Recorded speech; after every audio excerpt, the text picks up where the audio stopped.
Who's tilted today? We're back with another session of 1-2 cash at Orange City Poker in Orlando, Florida. We're starting the session about 300 deep in a bomb pot, and I usually check dark when I'm in the small blind. We see a late position player open for 35, and I look down to 4 deuce with a set of 4s on the top board. I'm 100% going to call here. There's no need to raise it up just yet, because I could be up against a better 4 in some cases. I could be up against a set of 5s possibly, although that's very unlikely given that a 5 is on both boards. But we do also see a call from under the gun, and this is actually kind of an ideal situation in bomb pots. You typically want a third player in because you're much more likely to chop that third player's money than you are to scoop the entire pot. So when the turn is a 10 on top and an 8 on the bottom, this is not especially threatening for my set of 4s. So I check, under the gun checks, and we see an all-in from the late position player for 105. This is almost a $300 pot already, guys. Look at that. I jam for 255, so I'm coming back over the top. The under the gun player tanked for a long time and then finally folded, unfortunately, and the hijack snap called. So we are heads up. There's 357 in the pot. I'm like, hey, I got a set of 4s, and he's like, oh, I've got aces. So good for him. He's got the bottom board. We chopped this one up. I'm still learning how this YouTube thing works, but I just crossed 500 subs. Thank you guys so much. If you could do me a favor and hit that sub button if you haven't already, that means so much to me. All right, moving on to the next hand. I have King 10 of spades in the big blind. We've only seen the button and the small blind limp. They're just never going to have super strong hands here, so I don't mind a raise when I've got big suited Broadway cards here. I make it 17, which normally is way too much, but this table is so loose and splashy, I don't mind the sizing at all. We get a favorable flop with the 6-5 of spades and the 8 of clubs, so we've got some backdoor action going on. I check, he checks back. There's the 9 of spades on the turn. He's never going to have a strong hand here, so when I bet 20 into 30, I think the sizing is a little too big. Probably I should just size down and make it like 10 into 30. That'll incentivize him to call with any spade in his hand. Any pair with a spade will call. Next hand of the session, I have 9-9 in the cutoff. Nobody has called, so there's only $3 in the pot. I make it 20, but as you can see, these guys are loose and splashy. We get a call from the button, and after the small blind gets out of the way, we also get a call from the big blind. So we are 3 ways to the flop. There's already almost $60 in the pot. 7-5-2 with 2 clubs. It checks to me. I'm going to c-bet here a lot with high frequency. I do think that the sizing can be a little tricky when it's multi-way. I make it 30 into 55. In retrospect, I'd prefer a smaller size. Maybe 20, 15 would be interesting because a lot of sets and 2 pairs are going to raise off if you bet small on a flop like this. They're worried that a club's going to come on the turn or that a straight card's going to come on the turn. We do see the button fold and the big blind calls, so we are heads up to the turn, which is the king of diamonds. This is a good card for my pre-flop range. It's a good card for my c-bet range, but unfortunately in the moment I decided to check back, and then the big blind goes into the tank for a little while and then leads for 55, which is about half pot, and there's probably 0% chance that I should call here. I do anyway, and he shows me the ace-6 of clubs, so he made the flush, and I should have bet on the turn. Next up, we've got ace-jack off in the hijack, and there's only been 1 call up front, so I make it 10. I think that's totally fine. We get a call from the next act player, or maybe 2 next act, and then a call from the small blind and a call from the big blind as well. So we are 4 ways to the flop, and there's almost $40 in the pot, which is not too bad. We get 10-6-3 with 2 diamonds, so I still have some overcards here. We see a small lead from the big blind, and a lot of times when they lead small like this, the range is kind of bull crap, you know, and they're hoping that it just folds out. I put in the call. I don't mind with 2 overs, and we do pick up the ace on the turn, and he continues for 10 into 50, so what is his range? I still am not sure. I still think it's going to be full of a lot of junky hands, a lot of 10x hands. And so I call, and we get a 5 of diamonds on the river, and he leads again, 15. And I snap call. I tell him I have an ace. I probably shouldn't snap call here, but I probably should call, right? I should think it over. He does show 10x. He folds the 10 face up, and we take that one down. All right, next big hand of the session. I'm on the button with a $5 straddle. We see 2 players in front call, and the cutoff raises to 25. I have king queen off, which is too good to fold and not quite good enough to raise. against a late position raiser and 2 field callers, 2 field limpers. We do see the early position player get out of the way, and the Lojack calls as well, surprisingly. So we're 3 ways to a flop, $70 pot. This is going to be a big one. And oh boy, is it a big one. We get queen, queen 8 with 2 clubs. This is the dream flop for my position. My hand strength is relatively unrepresented here, and we do see the cutoff c-bet for 40 into 2 players. So I'm not sure if I should be raising or calling here. I think calling is probably better for a little bit of deception. And we do see the player in the middle fold. So now we're heads up to the turn. And look at that. It's an 8 of diamonds. Now, I'm really hoping that he has an 8. But when he checks, I know he doesn't. So I'm going to check back. And we see the 3 of diamonds on the river, completely inconsequential. And hey, it paid off. He leads again for $60. And now I'm just thinking about sizing. I only have about 200 behind. So if I went to 120, it's going to look really strong. Like if you're going to go to 120, why not just go to 200, make it 3x, right? So that's what I do. I rip it all in for 191. We have a $400 pot, and I'm hoping so badly that he has an 8 here, right? Like, you know, he probably doesn't because he checked the turn. Now I'm thinking, okay, if he's got an ace, he's going to think I'm trying to push him off the pot. And if I want him to commit chips here, I'm going to have to start talking to him and try to tease it out of him. What do you have here? What do you have here? Do I put you on a freaking queen? I have 9s right now. No, you got 9s? What? You got 9s? Yeah, I have 9s. You're thinking about calling? And I'm thinking, yeah. Do I put you on a queen? Could have had a busted flush draw. Maybe you have an 8 there. You call pre-flop. 25. Well, you heard him say he had 9s, and he goes back into the tank. He's still thinking. And so I'm like, hey, I really hope he calls here. But man, you know, what a decision. What a sweat for our second pair. Queen, queen, 9, 9, 8, right? He's thinking, and then he folds. So unfortunately, we didn't get paid there, but good for him for finding the right fold in the right spot. Hey, if you haven't already, please hit that sub button. Please hit that like button. It means so much for me. And by the way, that was a high hand. I had to turn it over to show it. This is a long and active session. I hope you guys brought your popcorn. As you can see, I've got the tiny popcorn right there in front. We look down to Queen Jack of Hearts in the hijack with 1 limp in front. I'm going to open it up to 15. And we see a couple of players fold. It gets around to the small blind who puts in the call. The under the gun player puts in the call. And then eventually we get a call from the cutoff on my right. And so, you know, a lot of times when you're multi-way like this, you should be sizing down on flops that are super favorable for you, but only if they checked. But we get Jack 5 deuce rainbow. So I've got top pair with a really strong kicker. I would expect a lot of ace jacks to raise pre-flop or potentially even re-raise. When it checks to me, I don't mind a big chunky bet here. This is a pretty dry and static board, so I wouldn't expect there to be a ton of drawing cards or drawing callers.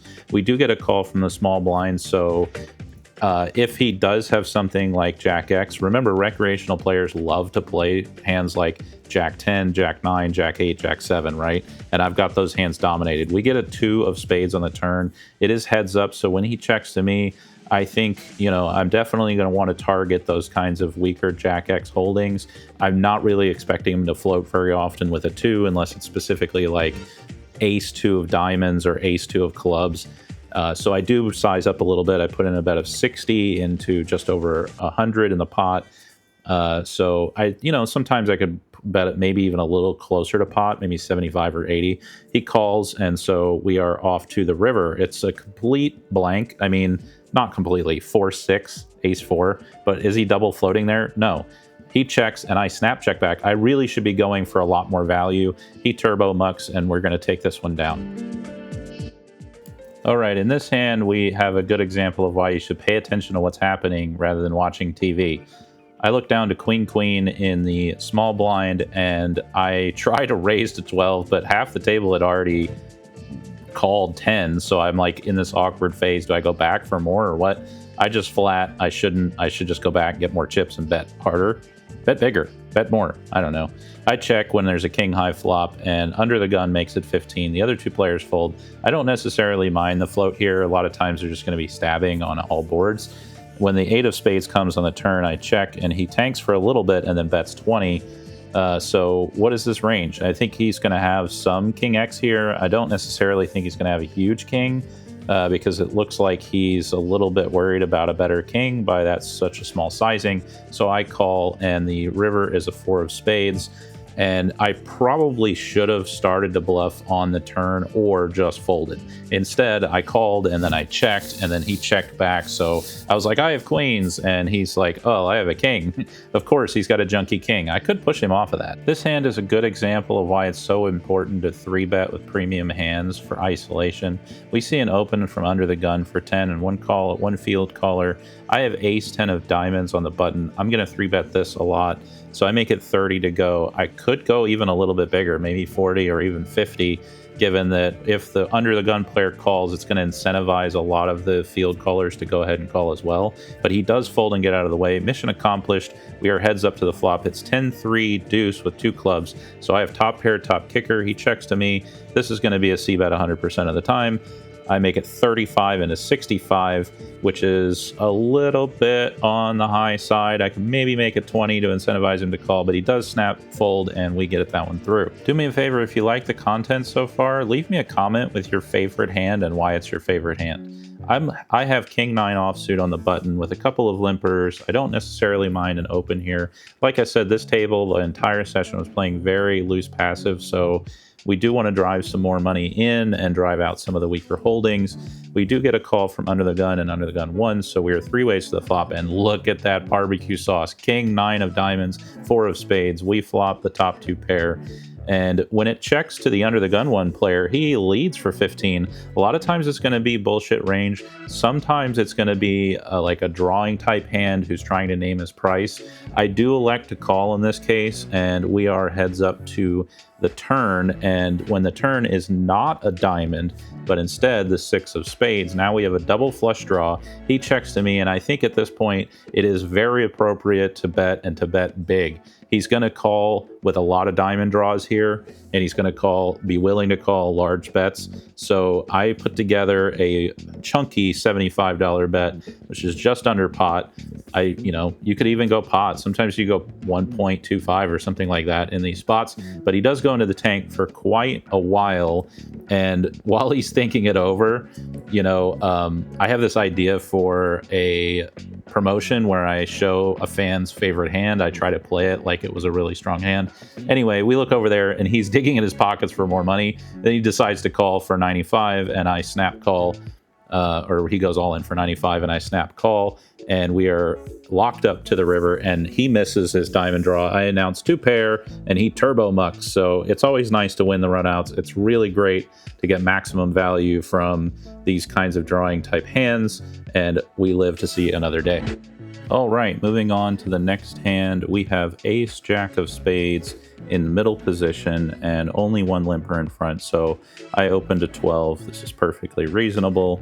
I'll generally start with about 10 and then add an amount for every limper. I'll add the 2 for every limper. We do get 3 calls behind, so we're 4 ways to the flop, and it's a queen 10-8 rainbow flop. We do have a backdoor spade draw. We do have a gutter king draw, so when both of the upfront players check to me, I don't mind a c-bet here at all. I definitely want to keep it a little bit on the smaller side because I'm expecting a lot of strong hands like pairs and sets to raise if they're a little bit worried about the straight draw coming in on the turn. Given that there are basically no flush draws here, that kind of downranks the number of players that would raise in the spot. But we do get a call from both the cutoff and the big blind, so we're 3 ways to the turn, which brings in the jack of diamonds. So this is a 4-liner to a straight now, right? A 9 makes a straight. The upfront player in the small blind checks to me. I don't mind another barrel here, given that I still can turn a better straight with a king. I could river a better straight. 25 might be a little on the high side. It's quarter pot, which is okay, but maybe since there's another player in the hand, I might size down just a little bit, make it 1/5 pot, like 20 would be kind of nice. So we do get a call from the cutoff, and then all of a sudden the big blind jams all in for 121. Now, this is almost never a bluff, guys. If he check raises into the pre-flop raiser and a field caller for what is effectively 5x. This is never, ever, ever a bluff. So this is a good fold on my part. I'm basically drawing to only a king here. And we do see the call from the cutoff after I fold. So they are heads up to the river. And unfortunately, we do see the king. Hey, make good decisions and then don't look at the table. The cutoff has 2 pairs, so he didn't raise on the flop or the turn. And the big blind hit the straight on the turn. So congrats to both of those players. I guess the big blind got the best of us. Hey, please hit that sub button. All right, this is going to be a double board bomb pot. I've got 6-6 in the small blind, and don't tell anybody, but I have a set on the bottom board. I almost always check when I'm in a very early position like this, because in double board bomb pots, players tend to overvalue the strength of their hands. I see a lot of players get stacked with top pair, middle kicker, even top pair, top kicker isn't that strong when there's 8 players in the pot and they have unlimited ranges. So we do see a bet to 50 from under the gun 1 and then a call from later position. I raise it up to 150 because I want to drive more money into this pot right now, while I very likely have the best of it on at least one board. And we do see, after a long tank, a call from the under the gun 1 player, and then an all-in for $2 more from the Lojack. So, you know, we figure out how much is in there. You know, we get it all sorted out. This is a $400 pot, guys. We haven't even hit the turn yet. There's still a player with about 150 or 200 or so behind in the under the gun 1 position. We see a 10 of diamonds on the turn and a 5 of diamonds on the bottom. I'm going to check. You know, I know this guy. I've played with him before. He doesn't overcommit too much, so he will have a very strong hand here a lot of times. But I just don't know. I mean, there's some straight draws. Maybe 7-8 makes the straight on the bottom. I check when we get a 9 on the river, and he checks back, and he shows queen jack. So he flopped the top 2 on the top board, and we chop up the third player's money. I don't necessarily mind in that situation. I kind of get a free roll on the top board, right? Because I could turn or river the 4th 6. It's very unlikely, but I could, and then I'd scoop the whole thing. It's just, you know, it played out fairly well. I think we chopped that one up. All right, next up, I'm on the button with king 7 of diamonds and a straddle. Half the table calls like a flock of seagulls. So we are 4 or 5 ways to the flop. I lost count. We get at that king, king, deuce, perfect board with a flush draw available. A bet here is mandatory. I need to charge those draws, and I need to prod the other players to raise if they have much stronger kings, like a king queen here might raise. We do get 2 callers, both from the blind and the Lojack, and the turn is a blank 5 of spades. They both check to me, so now it's time to load up a big boy overbet. I think a lot of ace high flushes are going to call quite a bit here. Even when I bet 60, I would expect ace high flushes to call with some frequency. A lot of players are here. They didn't get in their car and drive all the way to the card room just to fold when they have a big flush draw, right, to an overbet. So we put that big boy overbet in, and eventually the big blind, after thinking it over for a few minutes, decides to fold. And then we do see a fairly quick fold from the Lojack as well. So unfortunately, we didn't get any extra value there. Okay, I included this hand to show that sometimes my range is actually trash when I'm on the button. We have 5 limpers in front of me, or 4 limpers. I'm on the straddle, and I'm going to raise it up to 30. You know, if you are going to raise over a bunch of straddlers like this, I would recommend a much bigger size, something like, you know, 6, 8x, 10x even. And I would typically be very polarized in this spot. I'm going to include a lot of aces, kings, queens, jacks, but also some bluffs. King 2 offsuit, not a great bluff hand, I'll be honest. But look at this flop. We get king, jack, 10 with all diamonds. So I have top pair, I have a backdoor diamond draw. And when it's only the hijack and he checks to me, I think a bet here is perfectly reasonable. I do think a smaller sizing is fine. I bet 20 into 68. That's perfectly fine. If he has a lot of middle or lower strength flushes, he should raise off right now. I would expect an ace of diamonds to call. And when we see the queen of spades on the turn, now an ace of diamonds obviously makes a straight. So he checks to me. I think in some cases I probably should just check back and see what happens on the river. In this case, I decided to bet 30, still on the small side. That's totally fine. He does raise to 100, and at this point, I'm thinking, okay, what are the what are the pot odds? what are the chances that he has an ace that's not a diamond, right?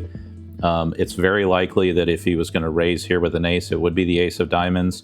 And I asked him how much he has behind. He only has like 210 behind, so there is some more money to be made on the river if I do pick up a diamond and he doesn't have one, but it's such a thin spot, right, that I don't necessarily mind folding here. I think it's a good fold, and I think this hand played out pretty well based on my opening range.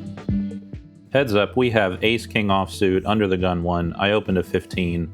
That, like I said, this table has been playing very loose passive, so we want to raise the amount where we'll get called by 1 or maybe 2 players that have worse holdings. We do get a call from the cutoff, so we are heads up to the flop.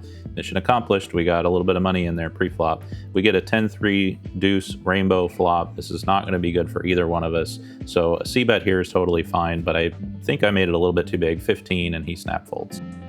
The YouTube analytics tells me that if you've made it this far into the video, you're probably going to watch all the way to the end, and that's a good thing because there's a really funny hand at in the very last spot, so stay tuned. I have pocket 10s and the Lojack open to 15, and I get a call from the button. We get a 9-6-5 with 2 diamonds board. I check, and he bets 15. I think a call here is perfectly fine. He could be betting a lot of 9x here. He could be betting on some diamond draws as well. We do, unfortunately, see the king of diamonds on the turn, so I think a check, again, is the right move. And he bets 15, which is pretty small for the pot. I do decide in the moment to call. I do think in some cases I could just give up. It's not the end of the world. It's a small pot.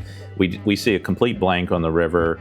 And, you know, I think a check fold strategy here is totally fine. I think a lot of king X is just going to check back. I think a lot of 9x is going to check back, and I'm ahead of all 9, 6s, and 5s. I'm way behind all the diamonds, so I don't see a lot of players turning a hand like 9x into a bluff in this spot. So, you know, I think a check fold is the right move, and that's exactly what I did. Heads up, in this hand, I'm going to show how to pick the right line to bluff.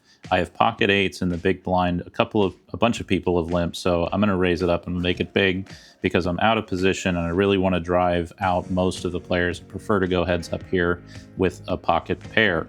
We do see several of the players in between fold, and then eventually my opponent across the other side of the table calls. He's on the button, so we would expect his range to be fairly wide calling on the button. We get a jack 9-4 rainbow flop, so I check, and I really want to see whether he's going to bet big, bet small, or check back. He decides the middle amount is the right amount, 20 into 40, so I don't mind the float here. Sometimes players are just going to stab when you check to them, especially in a heads-up pot. We do see a 7 on the turn, so now I'm starting to block a lot of the natural straights, the king 8, or sorry, the 10-8, the queen 8, and when he checks back, I'm really thinking that he does not have a jack here. He would continue to bet on the turn if he had a jack, so I take a peek. That sometimes helps sell a bluff if you look at your cards again at the very end.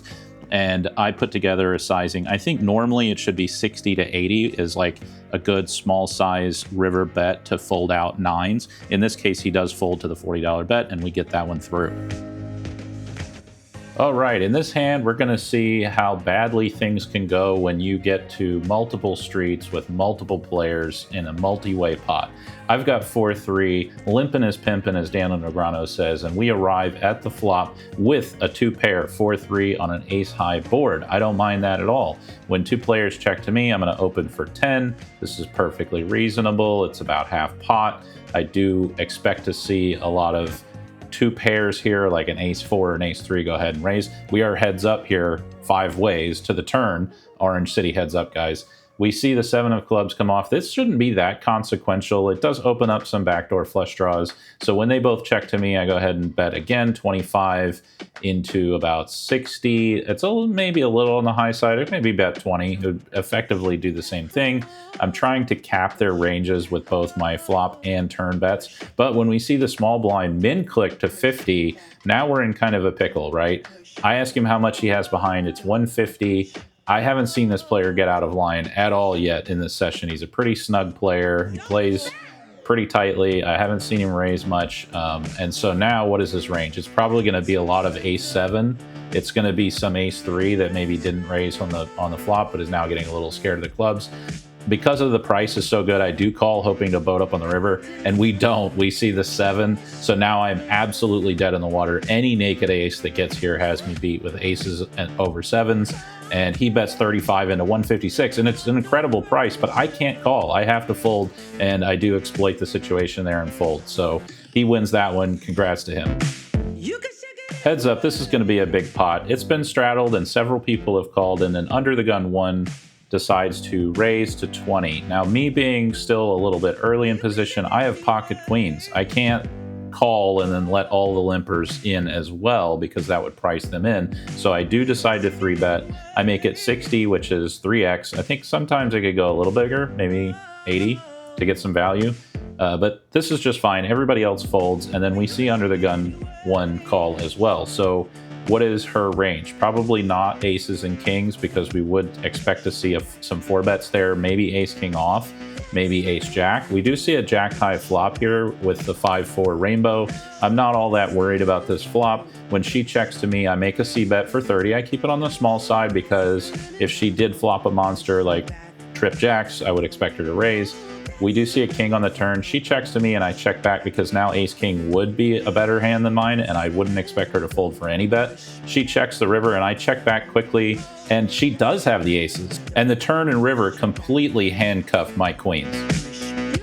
All right, in this hand, I want to show off how not to give up even though you've been knocked down. We see a straddle and 2 players ready to battle. I have pocket 9s and under the gun saddle. I make it 30. Everybody else folds back around to the big blind, who puts in the call. Now, this was the same lady who I just battled with, where she was a little bit more passive, even with aces pre-flop. So I'm going to be wary of her range. When she checks to me, I'm going to bet this mystery board that I didn't take a note on for whatever dumb reason. I keep it on the small side, 15, and she folds. Hey, I'm getting back that money that I just lost. Moving along, we're in the big blind, and when we see half the table fold and half the table limp, I have ace 5 suited, and I'm going to raise big because I'm out of position. I can squeeze out a lot of the limpers. This is a perfectly exploitable play at low stakes. A lot of people like to limp, hoping to flop a big hand. And we do see a call from the same woman in the small blind, and now I get the ace high Broadway board. She checks to me, and I'm definitely going to bet here for some value. I'm going to keep it a little bit on the smaller side, because if she did flop king queen, she might raise here. If she did flop two pair ace 10 ace jack, she might raise. Although I don't think that a king queen would probably always raise on the flop. When she checks to me on the turn and we get a blank, I bet again 30 into 76. It's a little bit less than half pot. She calls, so now what is her range? She could still have some king queen here. She could have better aces. So when she checks, I'd be happy to check back for showdown value. I'm never going to get called by worse. So I roll the ace, and she has queen 8 off. So she called huge pre and then double floated with a gutter draw. Unbelievable. I'm not tilted yet. We have an open to 10 from late position and a call on the button. I have ace jack of clubs in the small blind, so this is a mandatory 3-bet, especially against these two particular players. And in this session, they're being very loose passive, so I 3-bet to 40. I think I probably could have made it 50 or 60 and still gotten a call. We do see a call from the hijack, and eventually the button folds, so we are heads up to the flop. Queen jack of diamonds, 4 of clubs. I check as it's my MO, out of position in a 3-bet pot. I want to check and evaluate. He checks back, so his range is probably not that strong. We do see the diamond come in on the turn, so I think sometimes he would bet the diamond draw. I think sometimes he would check it. So we check, and he checks back again. So now I don't think he has diamonds at all, but what is his range? He's got a weak value and nothing here. He does show an ace when we both check through, and I take it down with the jack. This hand is a good exercise in river bet sizing. I'm on the straddle with 7-6. After several players limp, I have no choice but to check back. We get a 9-8-8 flop, which is not too bad. I've open-ended straight draw. Any 10, any 5 gives me a straight. We do see everyone check, so there's not a lot of strength here in the field, given that everybody checked a pretty wet dynamic board. I bet 10 into 20, and we see a fold, and then after a few seconds, a field caller, I think he's the big blind. I think he was in the blind, right? He calls, everybody else folds, so we're heads up to the turn. There's only about $40 in the pot, and we pick up a 7 of spades. So He checks again. His range probably isn't that strong here. I would expect a lot of raises from an 8 at some point. I would expect him to put in a raise either on the flop or on the turn, or he might lead the turn with an 8, worrying that a flush is going to come in or that a straight's going to come in.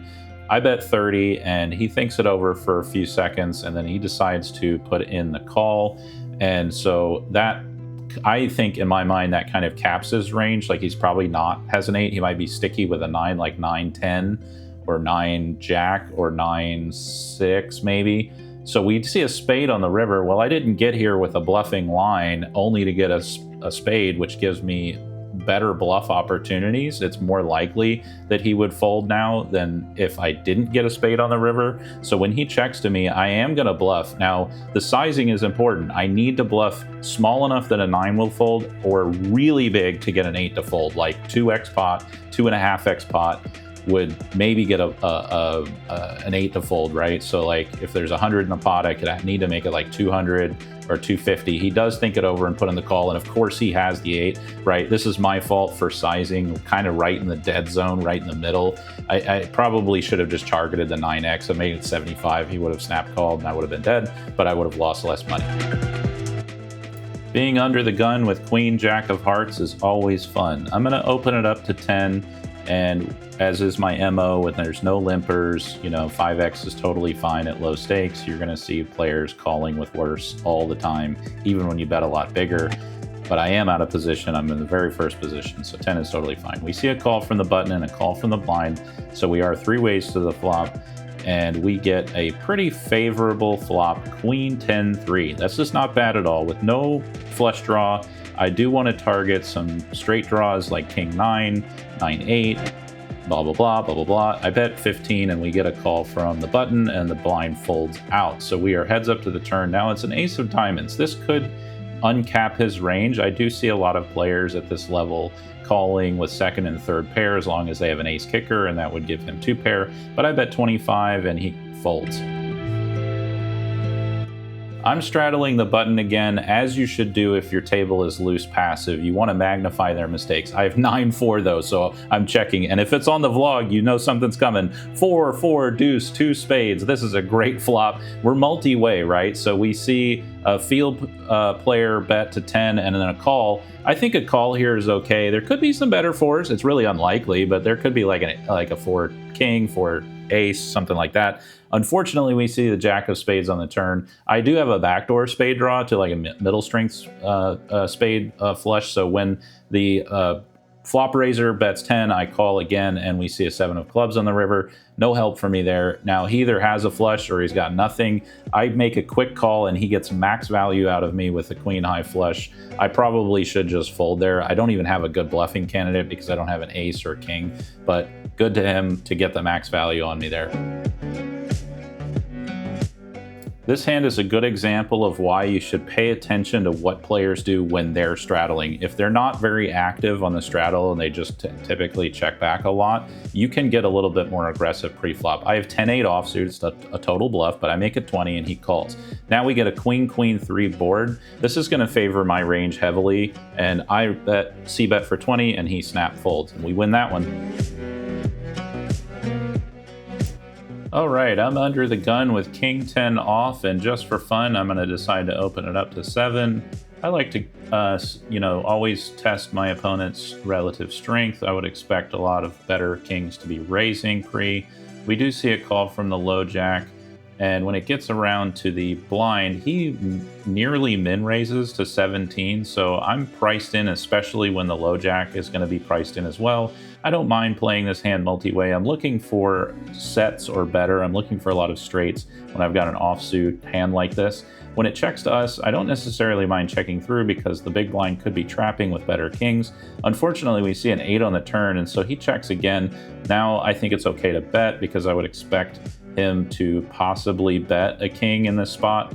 we do get a call from the Lojack, and I'm relieved to see the big blind fold. So the Lojack, what is his range? He's probably going to have some flushes here, and he's probably going to have some 8s here. I check, and he thinks it over for a few, and then he decides to put in a bet. I was hoping he would just check it through, but he makes it 40, which is about half pot. Now I'm in kind of a pickle. I mean, what are his bluffs? There's just no bluffs here, right? So I fold. I don't get a reveal, but I'm happy with that one.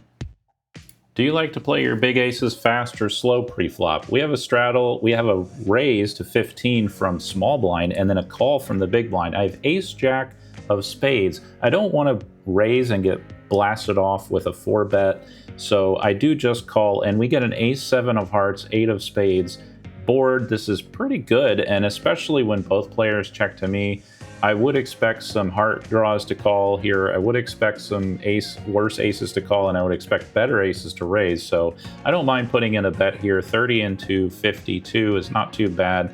I could probably size down just a little bit. Maybe 20 would be interesting. We might get called by a worse ace in that situation. We might even get floated by a 7 or an 8. But we do get the fold through the button and both blinds and take down a $50 pot. I left this last hand in just for the table talk. Give it a listen. I haven't even looked yet. I know. Go ahead and raise. I'm not raising. We'll call. We'll see. Blind. Oh, that looks really good for me. Okay. Oh, you gonna make me look? No, it's only 5. Okay, well let me look. I'll give you one. All right. We'll go to the river. Way to peer pressure. He talked me into it. Oh, that's pretty good. You want to play blind? Okay, I'll show one. That's pretty good. I have that beat. You got that beat? I have that beat. 3 nice. I had a real hand there. Ace, ace, 8, 3, jack. And I died. There are 3. Yeah, nice hand. Okay, so that wraps up the session. We are in for 500, out for 335, so that's a net loss of 165. I played about 5 hours. As you guys can see, I was super active this session. I had a lot of big cards dealt, but I also was getting a little spicy in some spots. So I had a net loss of 33 per hour. My vPIP, 37%. It's crazy, right? I was just going nuts. I don't know what I was thinking, but not too bad. It could have been a lot bigger, could have been a lot better, but I did get caught in a few bluffs that overall tanked my win rate. Looking forward to the next session. I'll see you guys out there on the felt.